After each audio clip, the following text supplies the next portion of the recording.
Welcome to our language school, The World, where our expert teachers make mastering authentic English easy and fun. Does it seem like the things you say sometimes cause offense? Are you having trouble getting people to respond to your requests? If so, maybe people are perceiving that your English isn't polite. In this video, we're going to look at something British people love doing: being polite. Now, sometimes it's okay to be direct or even blunt with your friends, but it's important not to sound rude, particularly in the workplace. In this video, we're going to look at 8 different ways you can use to soften your language to make it more polite. Before we start, however, we kindly ask you to click on the subscribe button so you never miss out on our valuable content and our channel can continue growing. Your support means the world to us. Thank you. So here we go. 8 ways to use grammar to sound more polite and respectful. These tips and tricks will allow you to survive in any social situation where English is involved. The first tip is to use questions instead of statements. So using a question makes you sound nicer and more considerate, so more thoughtful and nice. Even if you need something done right away, turning it into a question will make the other person more willing to help. Let me give you a very easy example. Close the window versus could you close the window, please? By phrasing the request as a question, you give the other person the opportunity to decline politely if needed. This approach shows consideration and respect for their time and abilities. Can you think of a situation that you could use this in your day at work? Write it in the comments below. Actually, to be more polite, I should say, can you write it in the comments below, please?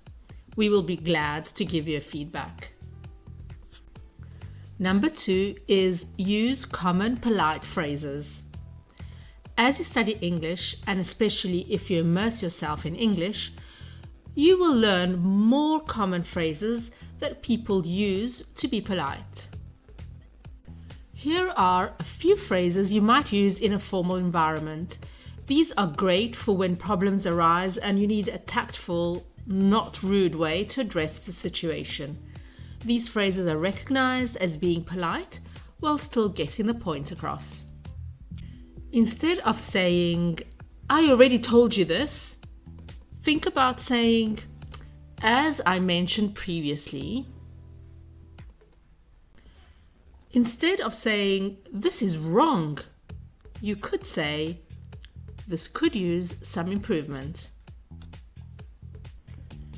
If you want to tell your colleague that he has to do something, don't say, "You must do this." You can say, "Thanks in advance for your help." And here is another example. Maybe you are tired, and instead of saying, "I don't want to do that," you could say, "Thanks, but I'd rather not." Let's look at another way. We can soften requests and suggestions and questions by using past forms and continuous forms or both. Okay, so listen to these 2 requests. Which one sounds more polite and less direct, and why? Number 1, pick me up on your way to the party this evening. Or number 2, I was hoping you could give me a lift to the party. Now, of course, number 2 is much more polite. When we use past forms or continuous forms in our requests or in suggestions or questions, it adds a layer of politeness and softens the tone of our language. For example, instead of saying, "Give me a lift," which is direct and somewhat demanding, we can say, "I was wondering if you could give me a lift later."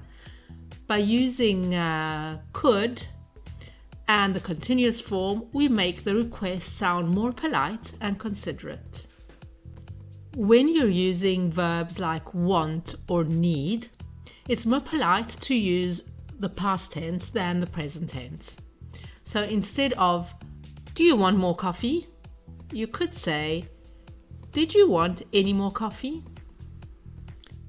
Instead of, do you need anything else? You could say, did you need anything else? We can also make requests softer by using a negative question with a question tag.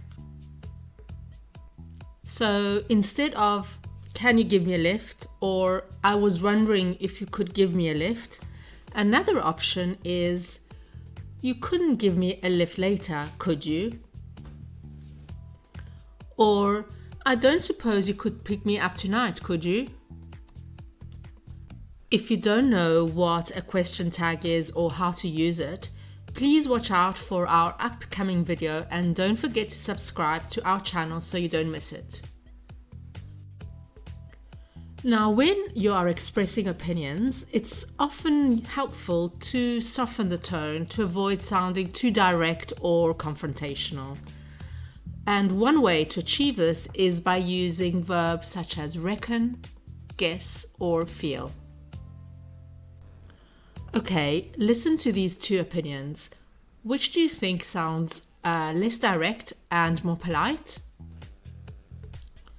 Number 1, you're too young to get married. Or number 2, I reckon you're a little too young to be getting married. Yes, exactly. The second one is much less direct. It's softer. Here is another example. In a casual conversation among friends discussing future plans, instead of saying, you shouldn't travel alone, which may sound authoritative, you could say, I guess it might be safer if you had someone with you. This formulation using guess acknowledges that your opinion is just one possibility among many, fostering a more collaborative discussion. By incorporating verbs like reckon or guess or feel into your language when expressing opinions, you can communicate your thoughts in a manner that is respectful, open-minded, and conducive to constructive dialogue. Okay, let's look at tip number 6. When discussing problems or pointing out errors, it's important to do so in a way that doesn't come across so overly critical or confrontational. One effective strategy for softening the tone is to use verbs like seem or appear. These verbs create a sense of ambiguity and suggestiveness, allowing you to express concerns without sounding accusatory. So by framing the issue as something that seems or appears to be a problem, you avoid placing the blame directly on the other person. For example, imagine you notice a mistake in a report prepared by a colleague. Instead of saying, you've made a mistake in this report, which might sound harsh, you could say, there appears to be an error in this section of the report. Here, the use of appears softens the criticism and leaves room for the colleague to address the issue without feeling attacked. In a different context, if you're discussing a discrepancy in financial records with a team member, you could say, it seems like there might be a discrepancy in the numbers we've been provided. This formulation using seems implies that the situation is not final, and it invites collaboration in finding a solution. Here is another tip. Don't say no. Now listen to these two ways of refusing an invitation. Which one sounds less direct? Number 1, no, I'm not coming to your party this evening. Or number 2, I'm not sure I'll be able to make it to your party this evening. Okay, again the second one was much softer, less direct. we find it really hard to say no, so instead we use tentative language to soften it. Okay, and we have quickly arrived to the last tip, number 8. As we already mentioned, using questions is more polite than using statements, but questions can be made even more polite with modal verbs. Modal verbs such as would, could, will, can, should, must, might, and shall are often used in formal speech. When in doubt, use a modal verb to make any question or statement sound more polite. So instead of I want the stapler, you could say I would like the stapler. And instead of let's get dinner, you could say shall we get dinner? Incorporating these grammar tricks into your English conversations can greatly enhance your communication skills. Whether you're interacting in a professional setting or everyday life, being polite in English is essential. If you found this video helpful, don't forget to like, share, and subscribe for more language learning content. And remember, being polite in English opens doors to new opportunities and strengthens your connections with others. Thanks for watching.